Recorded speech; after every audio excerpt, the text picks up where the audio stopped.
Welcome back to the Go on the Match podcast. After the great feedback we had on the end of season Premier League review episode, we thought it'd be great to do a review on Euro 2020. Now it's been finalised and concluded. With me today, I'm joined by Dan Clubb from World Football Index. Dan, thanks for giving up your time today, mate, and coming on the podcast. Absolute pleasure. No issue whatsoever. In the sunshine on a Friday, couldn't have asked for much more. So let's start by looking at what your pre-tournament thoughts were before that opening match. Who would you have said would have been that dark horse before the tournament had started? I'd love to say Italy, but I'd be lying. Yeah. Simply because I think when you look at Italy a little bit deeper, and it's only really when the tournament started, people started to take them seriously. Like you watched that first game against Turkey, and you thought, God, these are a good side. And you hear about the record, I think 30 games unbeaten before, and you think, where have these come from? But if I'm going to be brutally honest, I think, like a lot of people, I quite fancy Turkey to go quite far. And like a lot of people, I was proven drastically wrong. I think, obviously, as a Liverpool fan, we saw Kabak and we seen Soyuncu at Leicester, and we think, God, they're two decent centre-halves. And going forwards, they got some players as well. The kid at AC Milan, the number 10. And you think, okay, maybe. I didn't think they'd win it, but I thought they were definitely dark horses and just dramatically wrong. Yeah, no, I thought the exact same. I had Turkey. I think everyone had Turkey, didn't they? You looked at Yilmaz up front. He's 35 and he'd been banging the goals in. And for Lille, obviously winning the league there. And you thought, with the centre-backs, it worked. I don't think Kabak actually started many games throughout the tournament, did he? And no. I was fully there with you on Turkey. I actually did think Czech Republic as well. I thought they might have done maybe a little bit better. I know they got out of the group, but I thought they had Souček who'd done well and Soufal both for West Ham. Yeah, I was going to say there's a West Ham link there probably. And I think we've seen how well they've done in the Premier League. And we thought, you know what? Patrick Schick as well, we know a little bit about. And I thought decent makings of a side there, but didn't quite materialise, did it? Yeah, so I think we can both agree on Turkey, and probably most people listening will probably say Turkey. Yeah. Who would you have said that you were most looking forward to before the tournament started in terms of a country? I've got to say France, I'll be honest. And again, one of the more obvious picks, I'd love to be a bit left field and sort of Notre Dame, but I'd be lying. I think France were... There's a look at their squad depth, and I just couldn't look past them generally. I thought they had some really exciting players. Obviously, Mbappe, couldn't wait to watch him. See bits of him in the Champions League and a little bit of Ligue 1, but generally watching him week in, week out in the Euros, I couldn't wait. But obviously, as we'll discuss a little bit later, they kind of flattered to deceive. Other than that, I was looking forward to the home nations, to be honest with you.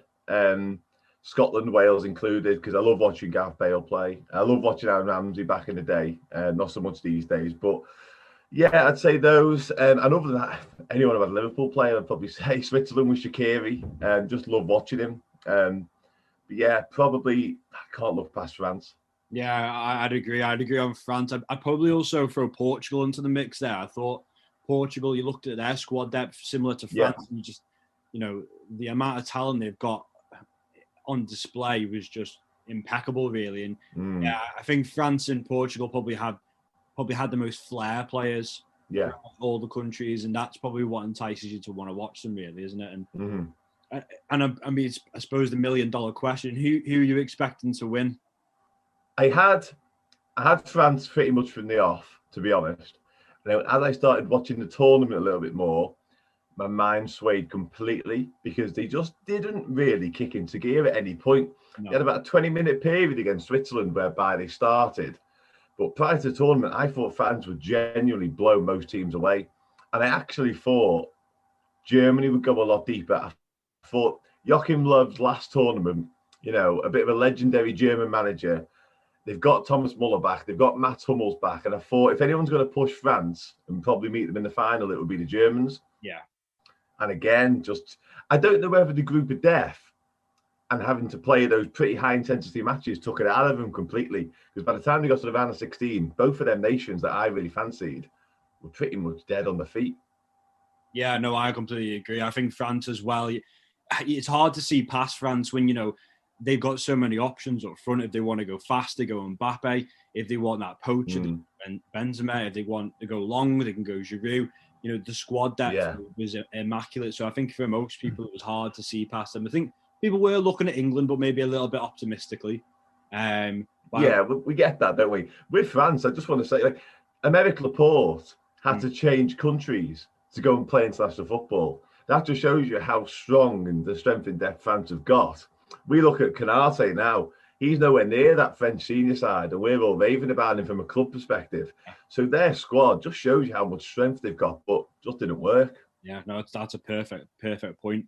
And who are you expecting to be top goal scorer? I have to say Harry Kane, because he just has a knack of scoring goals. He's a top quality footballer. Let's not beat around the bush. But when it comes to major tournaments, we've seen it in the World Cup. He wasn't exactly the standout player at any point. I think he gets a hat trick against Panama. He takes the penalties. You look at England's group, you think they didn't end up doing it, but they could put some goals past some of them teams. Maybe not Croatia. That was always going to be tough.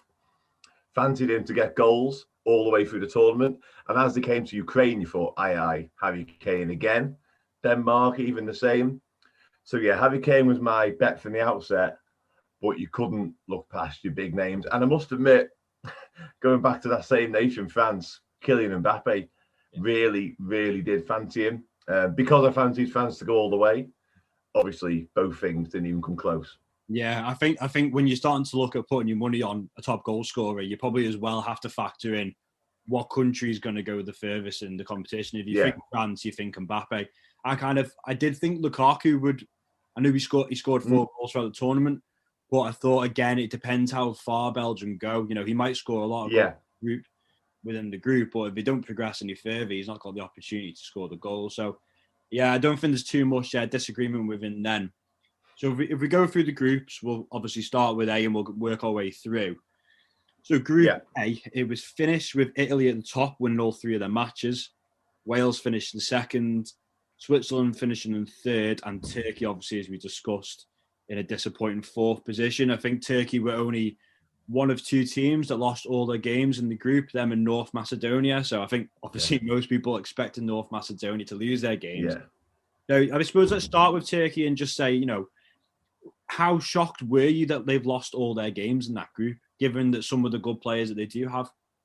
Yeah, given the players, and I think moreover, given the hype that was kind of around them before the tournament, because you couldn't really listen to any podcast, look at any sort of report without people kind of talking up Turkey and saying, watch out for this Turkish side, because, you know, you're looking at it from a Welsh perspective and thinking, can Wales get out of the group? And then you look at Turkey and go, probably not.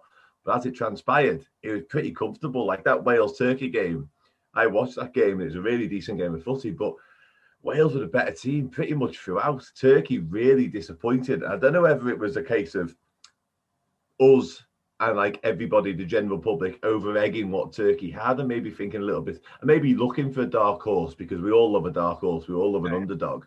And maybe we got a little bit carried away, or they have got the players and we were right, and maybe something else was wrong in terms of the management or whatever it may be. You know, I haven't looked too deep into Turkey, you can imagine, but there's definitely a nucleus of very good players there. It's just not happened at all. And you obviously touched on Wales there as well. I think Wales, obviously, they surprised me, to be fair. I didn't expect too much from them, I think, because obviously they're so heavily reliant on Bale. And obviously the season that he had at Spurs was so stop-start. You don't really know what you're going to get. You always know that you're going to get, maybe with a home nation, it's going to be, you know, passion and backs to the walls. But I think they did pretty well in that group. Definitely. To get out that group, I think, was a really, really decent achievement. Yet again, they've got this knack, haven't they, Wales, at European Championships now. I mean, look what they did in 2016. And they've got, if you look at their squad, man for man, they should be nowhere near qualifying, because other than Bale and Ramsey and a couple of others, like Danny Ward, the goalkeeper, you know, doesn't play for Leicester. They've got midfielders, Joe Allen. We know a lot about Joe Allen. Decent player in his day, not so much these days. And the rest of them, the championship footballers at best. And a couple of them can't even get the championship sides. And a couple of them are playing League One. And there's a centre midfield, like Joe Morel, I think he plays for Luton. Like, he's qualifying out of the group stage in the Euros. There's a serious togetherness whenever Wales come together. And it's led by the likes of Bale, and fair play to him. Like, you know, the level of football that he's at. If you look at Ryan Giggs for Wales back in the day, he didn't really bother turning up for Wales, let's be honest. But Bale turns up for Wales, and he turns up impressively most of the time. Yeah. And I suppose touching on Switzerland there, they finished third in the group, and obviously both of us being Reds, it kind of it's always good to see Shaqiri scoring a few goals. I think we've obviously, as Liverpool fans, we've always got a bit of a soft spot for him, but also helps, add a couple of mil onto that potential sell-on price tag. Switzerland, here or there. Obviously, they got out of the group in third, but maybe you'd expect a little bit more from the rest of the squad, maybe than just Shaqiri. Possibly, yeah. Again, kind of one of them sides whereby you don't realise how decent they look until you watch them. Like before the tournament, they wouldn't even have crossed my mind. I probably thought, oh yeah, Shaqiri plays for them. But then when you look at them, Granit Xhaka, Jan Sommer, the keeper's decent. That Embolo up top, very good. So they've got a better side than you kind of realised. I think, obviously, to get through the France game a bit later on, I think they probably have performed as well as they could. Yeah. Potentially carried a little bit by the likes of Seferovic, had a good tournament as well, didn't he? And Shaqiri, obviously. But you're dead right. Put a couple of million on his price tag there. And then, obviously, Italy topping the group. Obviously, we'll go on to talk about them later on, obviously winning it. But I think Immobile scored a few goals within that group. He didn't do too much, but he scored a few goals. And I think Berardi started more of those games, and Chiesa started later in the tournament, starting the games, and they kind of just whitewashed that group as expected, I suppose. I think as expected in hindsight, yeah. I think, to be honest with you, I must admit, I didn't really expect them to cruise that group so easily. I think with them not qualifying for the World Cup previously, my expectations had kind of been shattered with Italy a little bit. But yet they managed to get this run together and squad together of, very good players. But there's no real superstar in there. They might well be moving forwards, but good young players, very impressive midfield, which I'm going to talk about a little bit later. Yeah. But yeah, really impressed with Italy, and fair dues to Mancini. He's done a serious job there. Yeah, definitely. Moving on to Group B, first place Belgium, second place Denmark, third place Finland, and fourth place Russia. I just want to talk about Russia because in the World Cup 2018, obviously it was held in Russia. It looked really good. I think they had Golovin in midfield, who was a bit of a superstar for them. Dai Zuber up front is always a bit of a handful. But obviously they finished bottom of that group, only winning one match and losing two. And I think, again, very disappointing from them.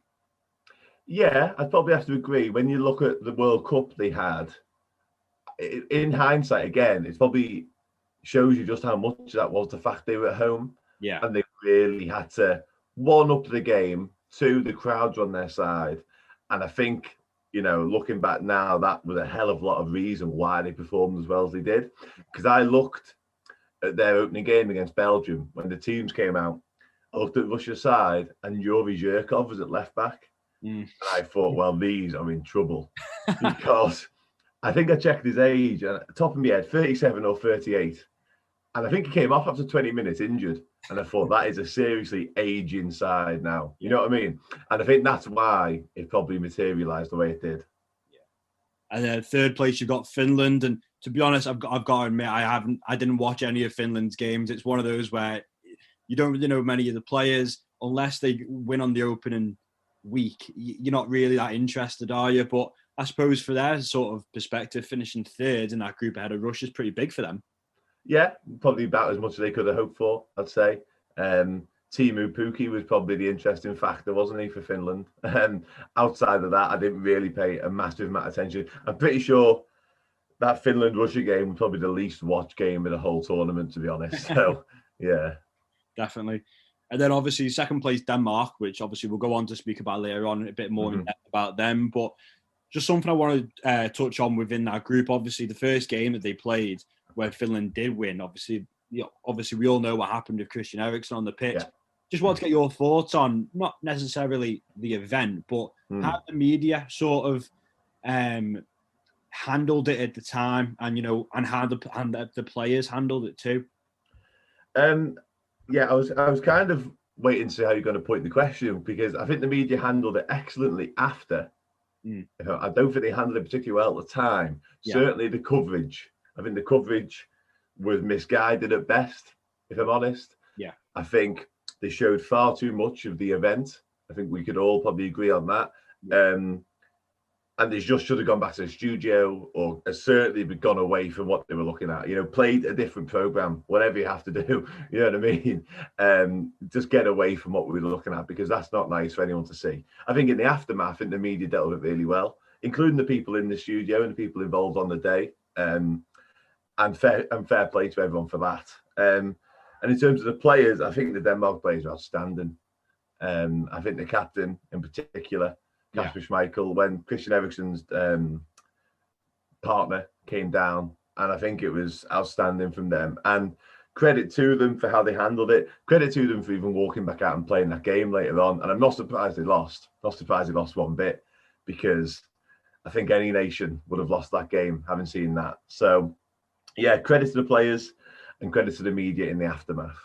No, I completely agree. And then obviously top was Belgium, which, looking at that group, you'd expect that. 3 wins, a lot of goals from Lukaku. A bit of a foregone conclusion with that one with Belgium. Yeah, definitely. Especially when you look at the fact they're number 1 in the world coming into it.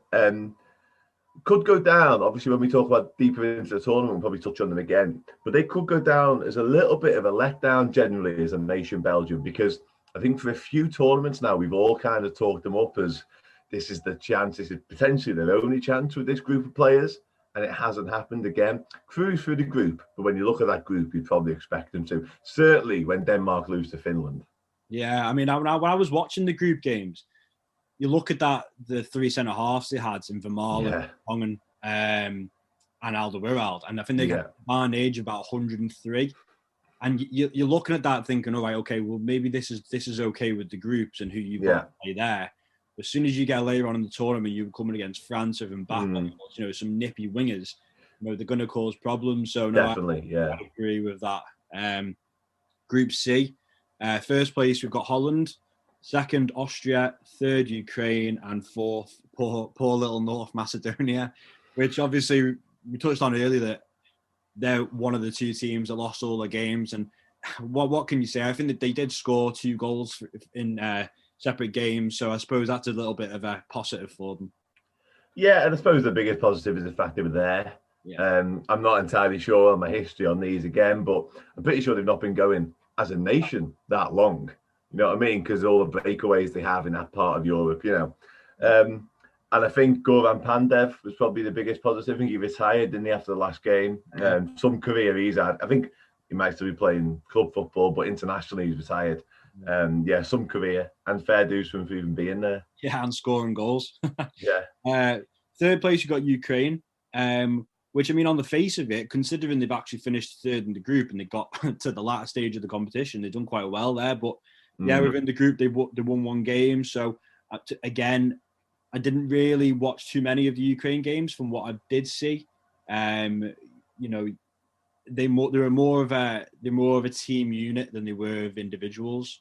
But again, they did, and they were very solid, very hard to beat until later on in the tournament, whereby I think just quality just got the better of them. What I would say on them is a couple of individual moments really got them through some games, and Yarmolenko in particular, and that Yaremchuk up top.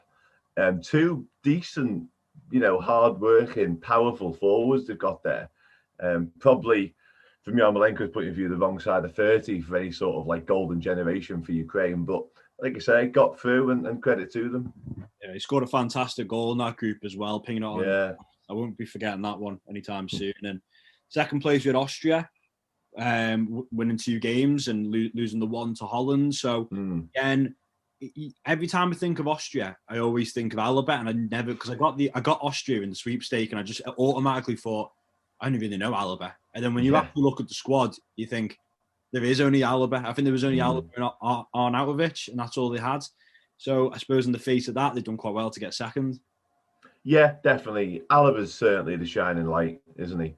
Arnautovic is what he is. He manages to score goals, I suppose, and he's got decent quality, but he's controversial. So-and-so, isn't he? But yeah, David Alaba, I just want to say on him. And Austria, decent side altogether. That young midfielder I quite like. His name completely escapes me right now. But David Alaba, he plays every position for Austria, doesn't he? He sets the attack going from centre half, and all of a sudden he's on the left wing picking up his own pass, it seems. He is a remarkable footballer, but he certainly stands out in that side. Yeah, he is the Austrian James Milner, I think, there, isn't he? Yeah. And then obviously topping the group, Holland winning all 3 games. And I suppose, again, a bit like Belgium winning their respective group, you expect Holland to win that game within the group as well. And Gini Wijnaldum turning from midfielder into prone striker. Well, I think I quite enjoyed watching a lot of Holland throughout the tournament, to be honest. So I was quite impressed with De Jong. Yeah. I thought Depay looked quite good as well. I think Barcelona probably got a bit of a sniff getting Depay on a free there. And then you look at Dumfries at right back. He looked a great prospect, and the same with PSV's Marlon on the wing. I know he's being touted around for being Jadon Sancho's replacement at Dortmund, but yeah, they've got some good players there, and I think they'll only get better. Yeah, I agree. I think they're a really impressive young squad. Obviously, the big miss from their point of view was Virgil van Dijk. Yeah. I think you put him into that side, they potentially go deeper into the competition. That's all speculative and, ifs, buts and maybes, but high quality centre half like that. I know De Ligt had a bit of a brain fade, which probably kicked him out of the entire tournament with that handball. Probably saw them off, to be honest with you. But yeah, genuinely really impressed, particularly with Dumfries. I must admit, he was outstanding, I thought, down the right.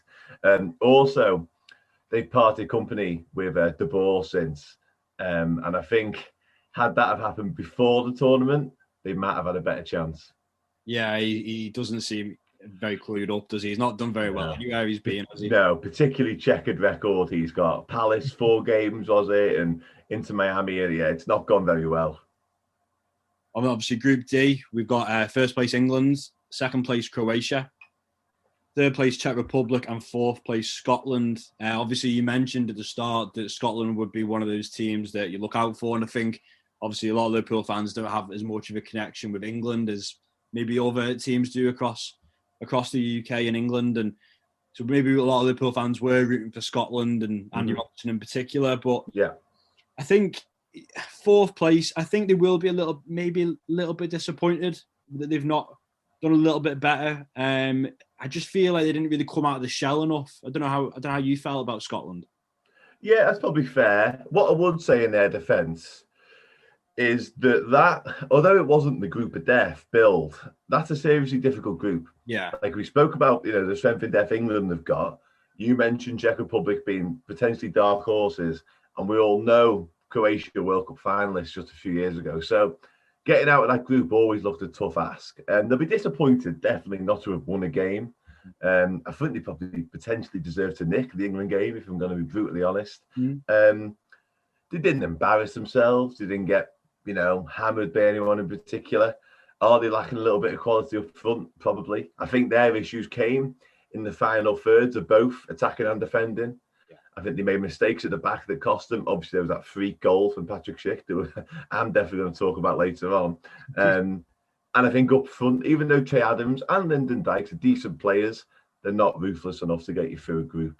Yeah, I think that was quite telling, especially in the England game, because I think they were much the better. I think they were the much the better team across the 90 minutes. And if they'd have had a Harry Kane per se, I think that they probably win that game. Yeah. So I would definitely agree with that. Third place, the Czech Republic, and like I said, they were one of my dark horses that I'd say, and they're a bit of a funny team because they sort of play well when you don't expect them to, and then it flip it on its head, and then they don't do so well. So they've got a lot of good players there that I think will probably, as we'll touch on later on, might get a good move. What was your sort of overriding thoughts on Czech Republic? Yeah, kind of a reflection of what the two boys at West Ham are, if I'm honest. They're hardworking, they're professional, and they pretty much never say die. And that's kind of what I expected and what we got from the national team. As much as they might be lacking in that little bit of quality, even if they've got some very good players, they're difficult to beat. And they always will be difficult to beat. I don't think you rarely see them, get done, get turned over. And that's what we've seen from the group. And fair play to them for that. Yeah. And then second place, Croatia, which obviously, as you touched on before, that obviously they got to the World Cup final the other year. And I've got to say, I was quite slightly disappointed of Croatia, especially in that first match against England. I didn't think watching them, I didn't think they were up to much. No. No, I agree. I don't think they laid a glove on England. I expected a hell of a lot more.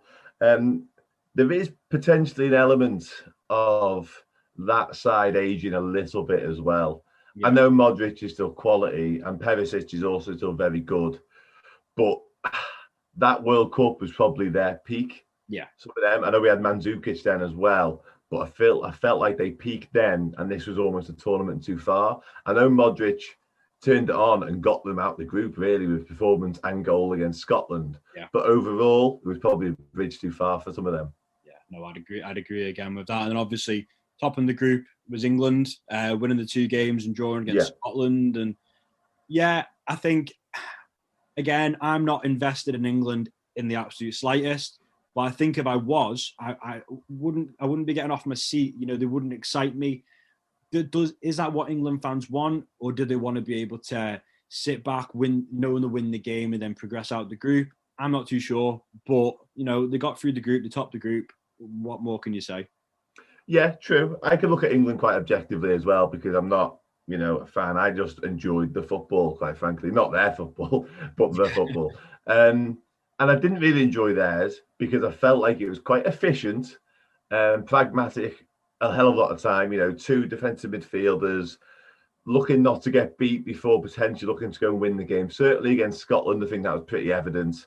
And what's most frustrating about that, if I was like a fan of it, is because you look at the talent and the wealth of it they've got, even sat on the bench. You look at Jadon Sancho, he barely got a kick, and he's just seriously, and it makes you wonder. Obviously, this is a bit far-fetched, but it makes you wonder if Southgate is watching the Bundesliga and is watching Jadon Sancho, because that kid has been doing it. And I know he's signed for our rivals now for 2-3 years in the Bundesliga. Serious goals, serious assists. And even, people who are starting, Sterling, Foden, Grealish get to look in. You want them to be let off the leash a little bit, and I don't think they are. Yeah, I couldn't agree anymore. I think when you see players like Grealish, Sancho on the bench, even Bellingham as well. Yeah. They're exciting players, and you feel within the group that you can maybe freshen it up a little bit more, and then maybe you stick to your known 11 as you progress throughout the group. But they've got some talent at their disposal, and I was quite shocked not to see them maybe display it and use the subs a little bit more. Going into Group E, we had first place Sweden, second place Spain, third place Slovakia, and fourth place Poland. Now, fourth place Poland, I think you've got to look at that and think they've lost 2 games and they drew 1. Mm-hmm. I think Lewandowski would be pretty disappointed with that. 100%. Yeah, 100%. And they are a decent side. Obviously the name that jumps out to you is Lewandowski, and you think anyone who's got Lewandowski in the side's got a chance. But they're a bit better than that. And I think to lose 1, draw 2, was it, or the other way around? That's really poor. Yeah, that's really quite disappointing from their point of view. Not to finish third and potentially have a sniff of qualifying, I think he will be. And he's never going to go and win a major honour. He probably knows that, but he's got to qualify out of that group, I'd say. Yeah, I think he only scored the 1 goal within that group as well, so I think he's pretty disappointed with that. Because you've got third place Slovakia there. They win the 1 game, they lose the 2 games. Again, they're very similar to Czech Republic, the hard-working team. I think they probably finished where they'd expect to there in third place. Definitely, yeah. I think that Slovakia-Spain game was on with all the jeopardy on, wasn't it? And I think Dubravka threw the ball in early on. I don't think that helped the cause much. But yeah, pretty impressive side, really. Wales have played them quite a bit down the years in the Euros and stuff, and I've watched a few of them games, and a little bit better than we think. Is it Hamsik in midfield? Yeah. Marek Hamsik, good player. So third, decent battle between them and Poland. They'll be probably pleased to have won it. And then obviously second place Spain, you've got there that don't think many people were expecting much, but I think when you look at that group, you definitely expect them to finish above Sweden. I think Spain were one of these teams that they seemed to progress as the tournament went on. They started very sluggish, and then as the tournament went on, they definitely progressed. 100%. They were a funny old nation in this. In as much as those group games, I mean, the fact they didn't top the group in itself is bizarre because they should have. But in those group games, they pretty much dominated, like 80% of possession the whole time, as you'd expect Spain to do. And they were playing often without a striker. And back in the day when they used to do that, it was fine because they had all these world-class attacking midfielders. They haven't got that anymore. And it showed. So when it got to the final third, Morata missed too many chances when he did play. But you need to have a focal point striker in the side like that. And as much as they dominated the ball, and we barely seen Thiago as well, I must add. Yeah. But that Pedri kid was outstanding. And they, like you say, they got better as it went on. So what can you say? Sweden finishing top, and I think they'll be absolutely delighted with that. Obviously, winning the 2 games, drawing 1. You look at that, I think Forsberg was maybe their shining star. I think he finished the tournament with 4 goals. He looks maybe like he's on the wrong side of 30 now to be getting a big move, but I think Sweden looked really good, and they surprised me quite a lot. Yeah, and me, 100%. One of the nations I didn't really bat an eyelid at, if I'm honest, before it started. Forsberg included. I knew him, from playing in the Champions League a couple of times, but didn't have them sort of aspirations or thoughts about him. But fair dues to them and him. I thought they were outstanding. Really impressive. I think they had the striker, is it Isak? Yeah, he was probably the one that really stood out, actually, wasn't he? Yeah, he was outstanding. He played superbly as well. Group F, obviously, is known as the group of death within this tournament. First place got France, second place Germany, third place Portugal, and fourth place Hungary.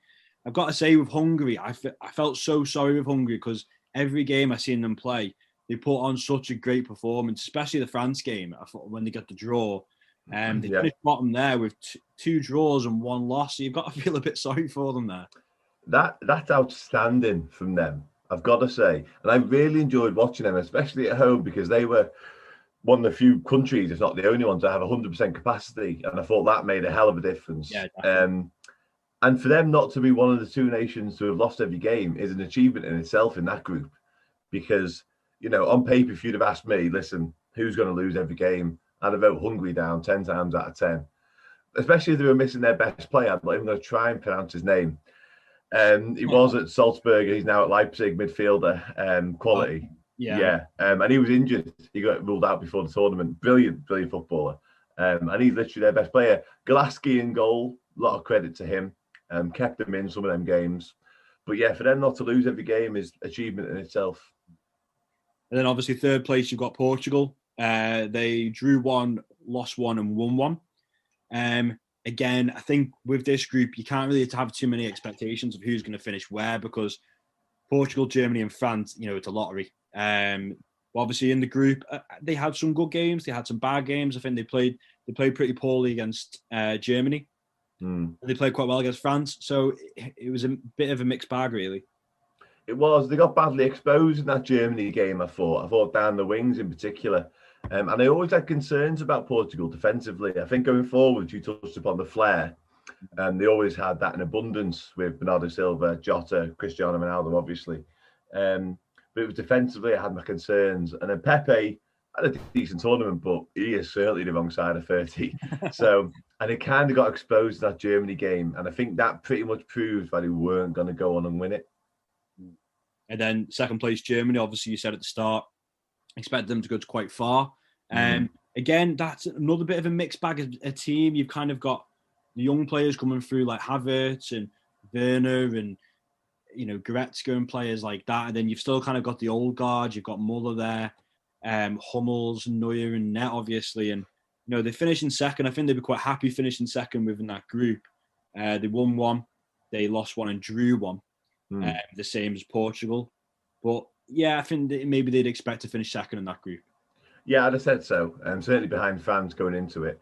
All I would say on Germany is potentially a bit of a transition in terms of the manager leaving. Tony Kroos, I think, has already retired. Yeah. And maybe the likes of Hummels and Muller and even Neuer could look to do the same thing before the World Cup. I know it's only 16 months away or whatever, but they probably need to do a big shift now and go down a different path.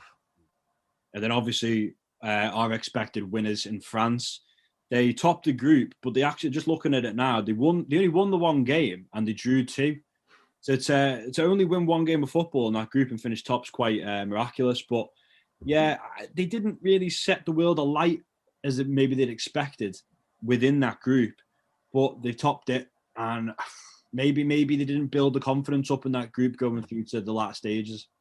Yeah, that's certainly how it looks now. I must admit, when they didn't, blow the group away, I just thought, oh, that's okay. They've qualified the top. They'll sort of build into the tournament like the likes of Spain did. But obviously, as we know, it never really materialised. And for me, there was factors outside of football that might have caused that. I know there's quite a lot of infighting, as ever, with the France national side, and maybe that reflected on the pitch. Yeah, it does seem to be that, doesn't it? I wouldn't have thought of that before you just brought it up there, but there always seems to be a few tantrums, doesn't there, with the France squad? Every time. I think in the World Cup, wasn't there them images on the training field? There'd just been a fight and they were all gathered round, and then this time you've got people's mums arguing with each other, and it seems to be all the time in France. I don't know what it is. Yeah, I think they had the Anelka one tournaments and tournaments ago where he went home and throwing the toys out the pram. So obviously going into the last 16 once the groups have finished, we'll just reel them off. So firstly, we had Belgium up against Portugal, with Belgium going through. So what did you kind of think? Were you quite surprised that Belgium went through or not really?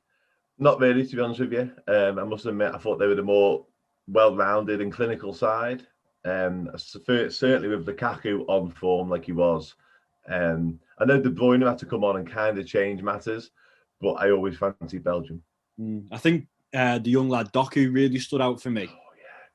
He looks a real player, and obviously both being Reds, he's definitely someone that. Yeah, I've got him down as like a potential move later. I thought he was outstanding that night. He really does look a hot prospect. But you say on De Bruyne, I think when De Bruyne is not really hitting the heights, you maybe see it in that team. And I know, in hindsight, he's actually come out, hasn't he, and said that he played the tournament with an injury. But I think, there's a lot of expectation on Belgium. Obviously, Belgium knocking Portugal out. Ronaldo will be obviously disappointed with that. But yeah, I think Portugal were a bit poor in that game. Mm-hmm. The other leg we had was Italy v Austria. Again, Italy kind of, I think that one went to extra time, right? And say it did. Yeah, it did. Chiesa scored late on. Yeah, so on the face of it, I think Austria would be quite happy with that. But again, you touched on Italy's ruthlessness. Yeah. Well, what it was in that more than anything, and it shone through in the Spain game in the next round with Italy, is they didn't dictate the game like they had been doing in the groups. They kind of overwhelmed the group, if you like, with how good they were. But against Austria, they didn't have it all their own way. And the same in the Spain match, but they found a way. And that's when I started to really think these might be the real deal. Because they're not necessarily having all their own way, but they're finding a way of getting over the line, like Liverpool did who won the league. They weren't great all the time, but we score late on and break people's hearts. And Italy were doing that. And that's when you start to think these are the real deal. Yeah. And I think in that game, it really shone with Spinazzola as well at fullback. He looked, he was really coming, fruition throughout that game. And he looked a real prospect for them.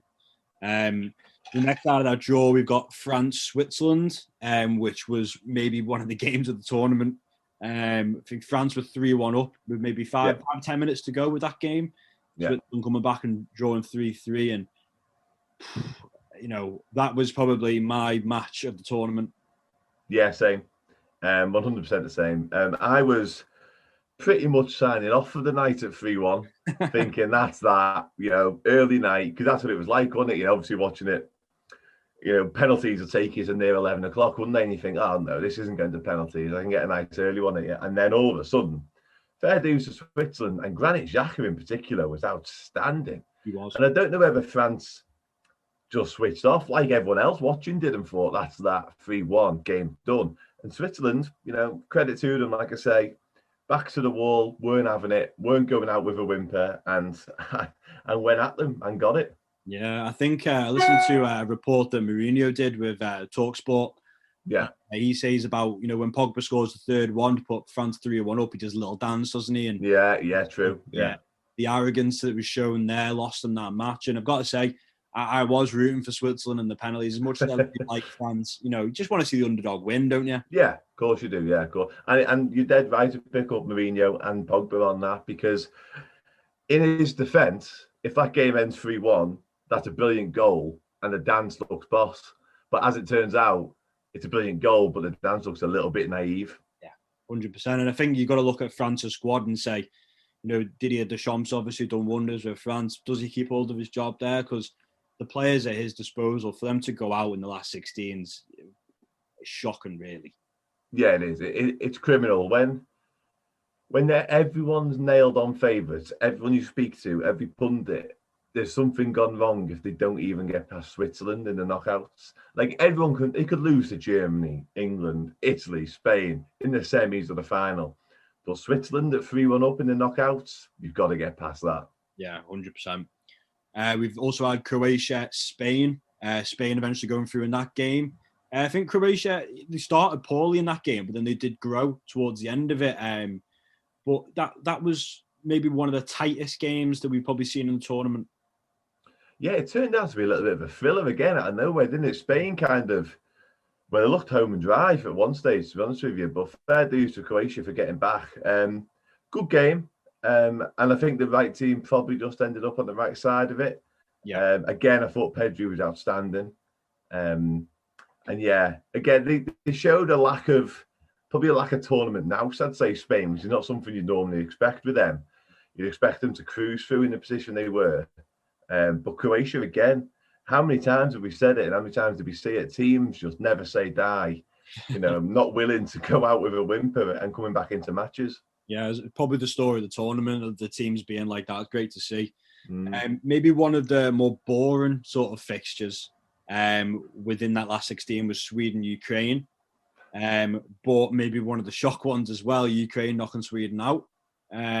Fair play to Ukraine. I think it's the furthest they've got ever in any tournament. So, yeah, can't really begrudge them that. I think for the tournament's sake, it would have been better had Sweden got through because I think they were the better side, generally speaking. I think they over-impressed in the group, and I think the likes of Forsberg would have potentially worried England a little bit more in the next round because that was a foregone conclusion, I think, wasn't it? And then obviously touched on England now, England-Germany, which on the face of it, I was actually very surprised that how not dominant England were, but it was a bit of an easy ride, I thought. I didn't think Germany really laid a glove on them. I didn't think they looked much of a threat. I know Muller had that great chance, but apart from that, they didn't really create that much, and I think England deserved to win. Yeah, I'd agree. I think even that chance was born out of a Raheem Sterling through ball in the wrong direction, wasn't it? So, their actual creativity probably did lack. And I was really disappointed in Leroy Sané, not just them, but generally throughout the tournament. Yeah. And I think he really disappointed. We went him from the Premier League days, obviously with City. I thought he was outstanding at times, the sort of player I'd love to have with Liverpool, but his end product just seemed all over the place. And even the likes of Serge Gnabry, and I think Havertz actually covered himself in a little bit of glory. And I know Timo Werner has got this reputation for missing big chances, and unfortunately, he lived up to that in the first 20 minutes when Pickford made a decent save and potentially changes the game. But you're dead right. England were a better side, and England deserved to go through. And then we had Holland, Czech Republic, with another shock, and Czech Republic knocking them out. Gini Wijnaldum couldn't pop up with a hat-trick that match, could he? So a shock result, and fair play to Czech Republic there. Yeah, they were, like I say earlier on, they were handed a massive advantage. I think it was a really good and even game until De Ligt went.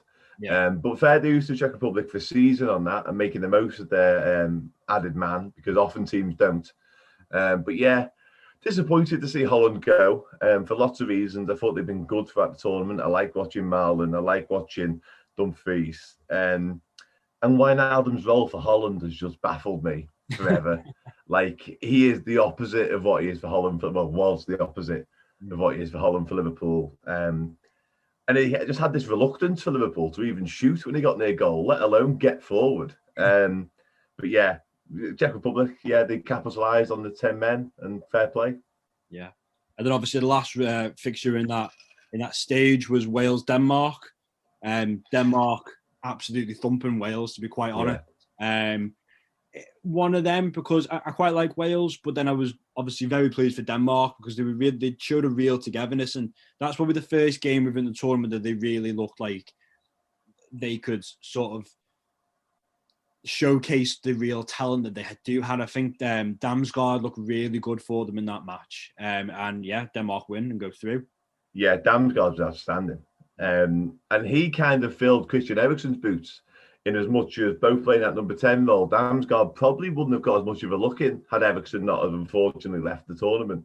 And credit to the Danish and the manager in particular, because Wales were the better team for 20 minutes in that game. Gareth Bale and Ramsey were kind of running the show and picking up these pockets in behind. And the manager just put Andreas Christensen pretty much on Bale's toes.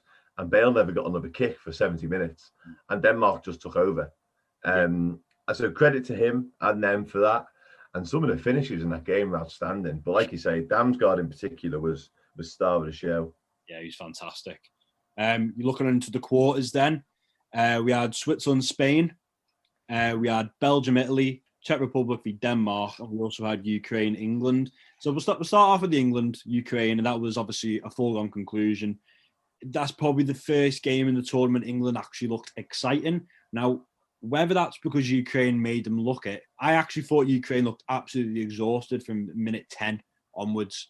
But fair play to England, scored the goals they needed, and obviously, I think at that point, you know, fans of England were getting very excited, weren't they? Yeah, and rightfully so, because obviously they just took apart any team in the quarterfinal stage of a major tournament. It's hard not to be excited. But I'm with you. I think the round of 16 games, we went to extra time, the Ukraine game. And not only that, players were dropping like flies in the game the week before. Yeah. And I think I said to a few people in the build-up to the quarters, I said, Ukraine are going to be gone within the first half an hour because they're playing against a decent England side. If they've not got the ball for 20 minutes, they are done. And that's how it proved. Like, every goal just seemed to take another 10% of energy out of them. And there's no surprise, you know. Even at 100%, even at firing on all cylinders, England beat Ukraine. But as it was, with Ukraine having the exertions, 4-0 was probably the best result Ukraine could have hoped for. And then we go into Czech Republic, Denmark. Denmark going through there. And I think everyone probably across the world is just very happy to see Denmark go through there. And you see quite a bit of emotion on some of the faces towards the end of that match as well. Yeah, I think there was a general consensus of everyone wanted Denmark to go far. Even teams that were potentially playing against them at some point in the tournament. I think everyone had a soft spot for Denmark, and rightfully so. But yeah, decent game, two pretty evenly matched sides.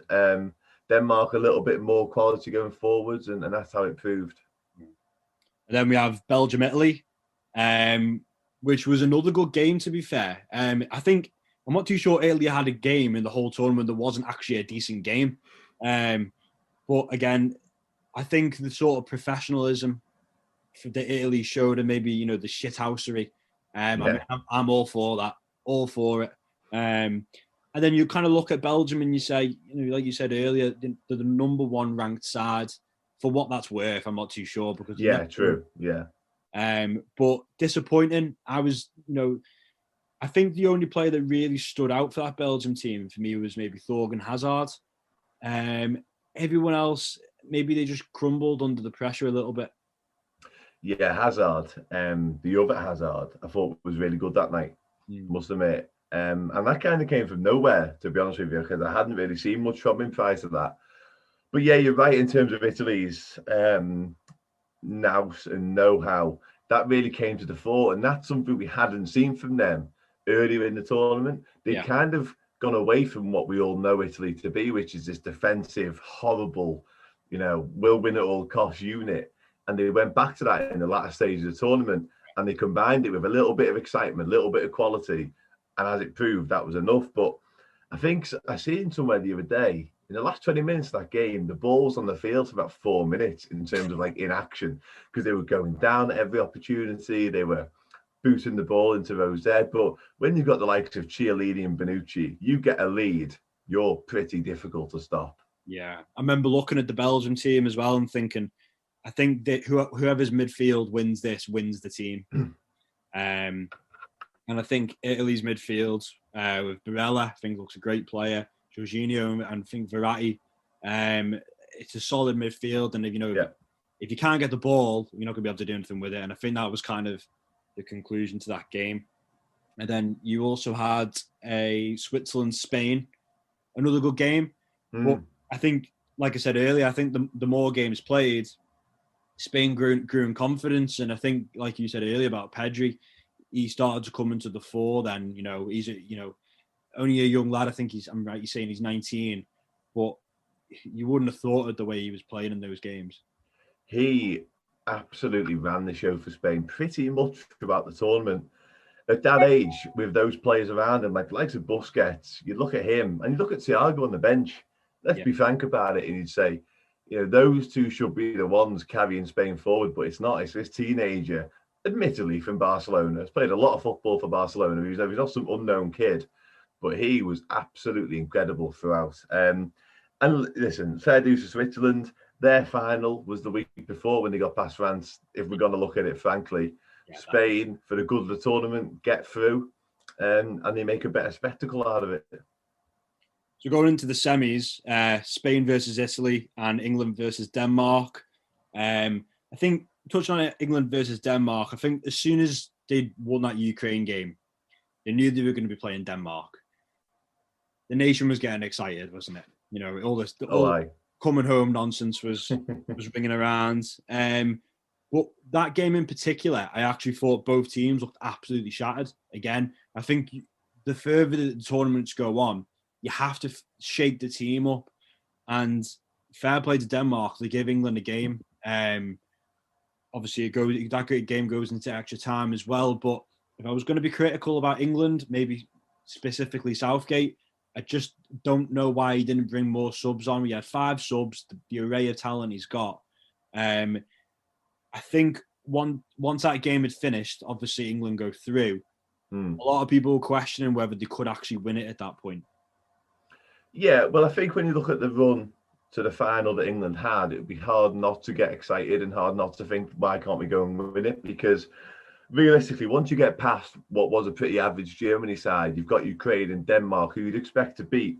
You've only got one tough game, potentially, which could be the final. So, yeah, England did get excited. I don't think Southgate is the ruthless attacking manager, because I personally believe they should win that Denmark game a lot earlier than they do. Yeah. Let's just mention the Damsgaard free kick, which is I'm all for criticising Jordan Pickford, but I felt like the criticism was a little bit harsh. Maybe it goes in a little bit too centrally, but what a hit. Sometimes you just got to say that's a stunning strike, and it was. But yeah, Denmark certainly looked tired, and I think they don't have the squad depth to start changing things like in England do. Yeah. If you start going to the 5th Denmark sub, you're probably bringing on players, with all due respect, from the Danish league, which is an issue. Whereas England could and should be bringing on world-class players from the bench, and that probably proved as the game went on. I don't think it's a penalty. I'll say that. But yeah, England, listen, they dominated the game pretty much from the minute Denmark went in front, because Denmark thought, right, 1-0, that'll do. Obviously, that's very difficult to do. Yeah. As it transpired, England probably deserves to get through. And then obviously the other semi was Spain versus Italy. Now, I've got a good stat on this.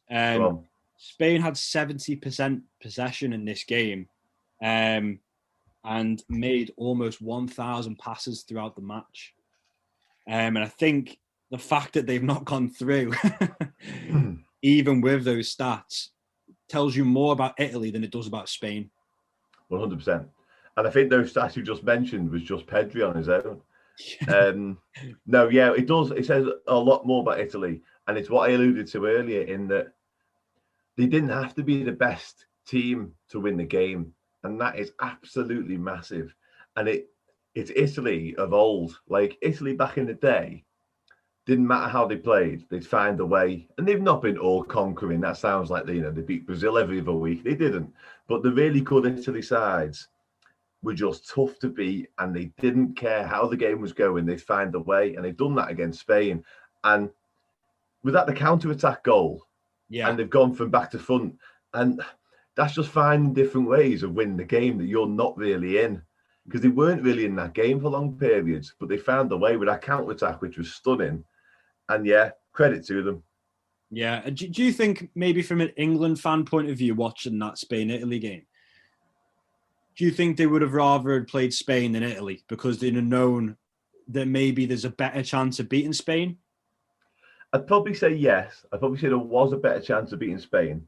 The only thing I would say to caveat that is that by that point, Spain were playing decent footy and getting the ball, as you've just said, 70% possession, getting the ball off Spain would have been a hell of a lot harder than it was off Italy. Yeah. So it's a difficult one.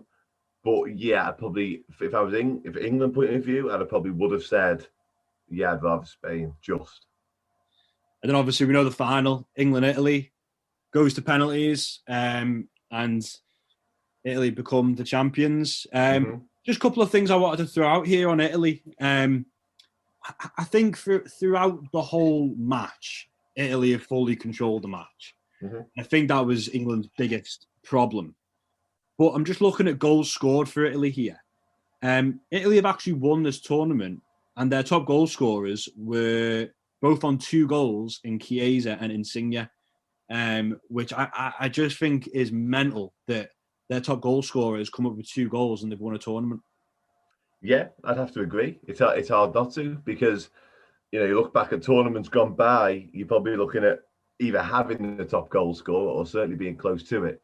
So whether it's a credit to them as a team, potentially, or whether you look at it a different way and go, well, maybe they haven't got the flair and the attacking ability that we thought. But I must admit, if you'd have said to me, pick the Italian top goal scorer at the start of the tournament, and how many will he score in particular, I'd have struggled to have said any of them would have got 5. I'd have probably said Immobile, but I wouldn't have said he'd have got 5. He might have got 2 or 3 anyway. So it's not much of a surprise either. And in that match, obviously, England start off with a flyer, Shaw. I mean, both fullbacks, I think, in Shaw and Kyle Walker. I mean, you say fullback, he played in more of a back 3. Yeah. I thought they were both brilliant, which pains me to say, but they were both outstanding. Especially Luke Shaw, thought he was brilliant. Took his goal brilliantly.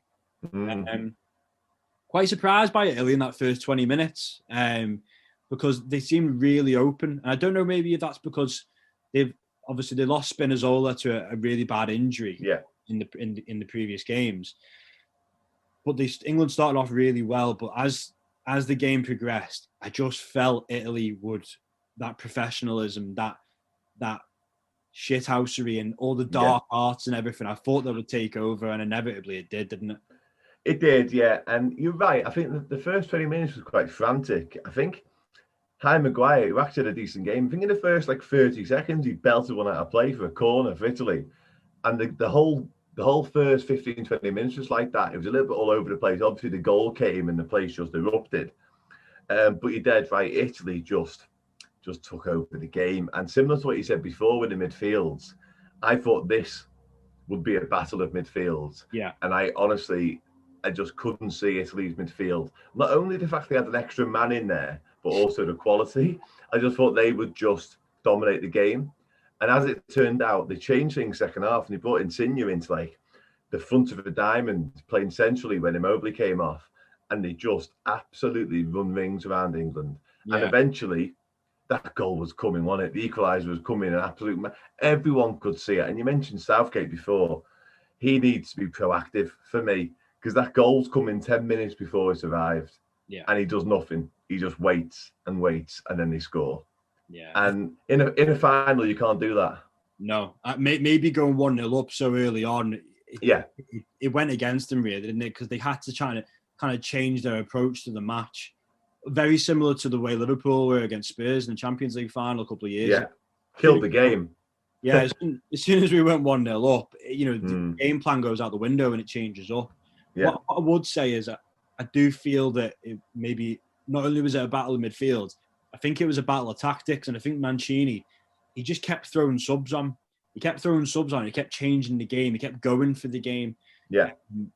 Bernadeschi come on, Belotti come on. He kept going with attackers, and it just felt like Southgate was hesitating so much. He brought Grealish on really late. Obviously, as we know, we'll talk about it now, obviously, the penalty takers. And I just felt bringing Rashford and bringing Sancho on was just criminal. To bring them lads on, the legs aren't even warm. they've been sat on that bench thinking about their penalties being taken. I just thought it was, it's very easy for me to say this now, but I just thought it was a criminal act from him. Yeah, I'd have to agree. I think not only for penalties, but I just want to say on Mancini before I go on, not only were his subs really bold and impressive, but he was taking off some of like his star players. Like he pulled Barella off because he thought it was right for the match. Yeah. Now, that's a big call in the final, and he made it. And that's what Southgate wouldn't have done. Yeah. But also on the penalty takers, he brought Rashford and Sancho on when Italy had a corner. Like, that is absolutely... I'm not a manager, but that is a cardinal sin. Had Italy have scored from that corner, Southgate would have been absolutely slaughtered. But anyway, as it turned out, got to penalties. And yeah, it's hard not to say they weren't ready because they both missed. And if I was in their shoes, I'd have liked to have kicked the ball around a little bit before taking probably the biggest penalty in my life. Yeah. So yeah, easy in hindsight. Hindsight's the best thing in the world, but yeah, he's made a mistake, hasn't he? Yeah. And obviously, as we say, Italy go on to win the tournament, and I think you can't really begrudge it. I think they were the best team throughout the tournament. I just want to kind of get sort of some fire questions in here of what you thought throughout the tournament. So, yeah, the match you most enjoyed? France, Switzerland. Yeah, I'd say so as well. Who surprised you in terms of a player that you didn't know about? Probably Chiesa, if I'm honest. And that might be more on my behalf, not knowing about him, because I probably should. Yeah. But I knew about Damsgaard and I knew about Doku because Liverpool had been linked with him in the past. Yeah. So I kind of knew a little bit about what they were all about. So I can't say them. But Chiesa, hadn't really come across him. And I thought, in the final in particular, he was outstanding. I thought at one point, he looked like the only threat to England not winning that. Yeah. He was the one who just looked like he was going to make something happen out of nothing. He scored 2 incredible goals in the tournament. And he's the one player who probably looks like he's going to go to Juventus on a permanent, because I think he's on loan there now, bizarrely. Yeah. He's the one who really stood out to me. Yeah. I suppose kind of going on to that, who do you suspect gets a big move off the back of this Euros? The other two, Doku and Damsgaard. What the situation is with Doku, I'm not quite sure. I know he's in France at the minute. I think he plays for Rennes, if I'm not mistaken. Yeah. And he's been on Liverpool's radar for quite a while. Whether something happens is a different story. But the one who I think will definitely get a move is Damsgaard, because he really came to the fore, and some big club will go for him. Yeah, 100%. And sort of from the tournament as a whole, do you think having the tournament sort of scattered across Europe, do you think that was obviously, that wasn't planned, it was obviously to do with COVID and that's kind of what they had to do. But do you think that was kind of a good thing, or was that a bit of a distraction, do you think? Personally, I didn't like it. No. I must admit, personally, I didn't like it. I think part of the beauty of a tournament and, European finals is that a lot of the same people and the fan bases congregate in one city, and you make something out of that week, that 2 weeks, however long you're there. When your national team or your club team is going here, there, and everywhere over the course of a fortnight, you can't do that. No. And it's made even more difficult by the restrictions we're currently living in. But to expect a fan, or a team for that matter, to 1 minute be in Baku and the next minute be in Rome, it's just nonsensical. Like, moving forwards, I think Ceferin, UEFA president, has said didn't really work. We'll probably leave it, and I think he's probably right. Yeah, I think the Wales manager had quite a lot to say about it, didn't he? Because they were all over the shop, Wales. Where then you look at England, they played every game but one at Wembley. Exactly. On the face of it, it's not very transparent and very fair, is it? No. Also, just want to get up the 11 of the tournament, the official 11 that was given towards the end of the tournament. So in goal we have Donnarumma. Back 4 we have Kyle Walker, Bonucci, Maguire, and Spinazzola. Yeah. In the midfield we have Højbjerg, Jorginho, and Pedri. And then in the front 3 we have Chiesa, Lukaku, and Sterling. Do you think they've got any of them wrong, or do you think they're all pretty agreeable? I'd say they're all pretty agreeable. I think Højbjerg might have kind of been shoehorned in, if I'm honest. I could have potentially picked a couple. Damsgaard, I've already mentioned a lot, my new favourite footballer by the sounds of it, but he could potentially have been in there into the Højbjerg. Because it doesn't necessarily matter. The fact he's a defensive midfielder, this team aren't going to play anyone, so it doesn't really matter. He just pick the best players who played, you know what I mean? Other than that, I'd say Donnarumma got player of the tournament, I believe. And rightfully so, because absolutely serious goalkeeper. Like, I'm not surprised they won 2 penalty shootouts because he is a Goliath of a man.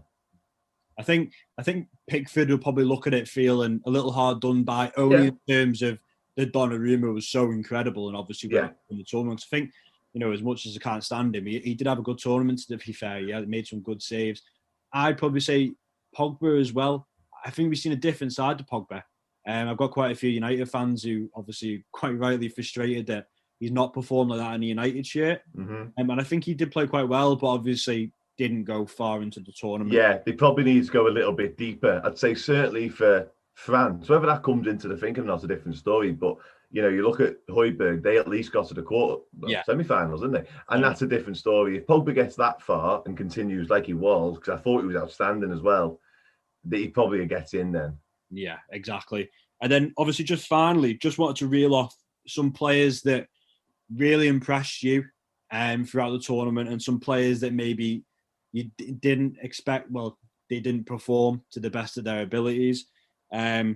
Sort of players that I've got that didn't perform, in my opinion. Obviously, we already touched on it slightly, but we'll just reel them off. Yeah. I've got Mbappe.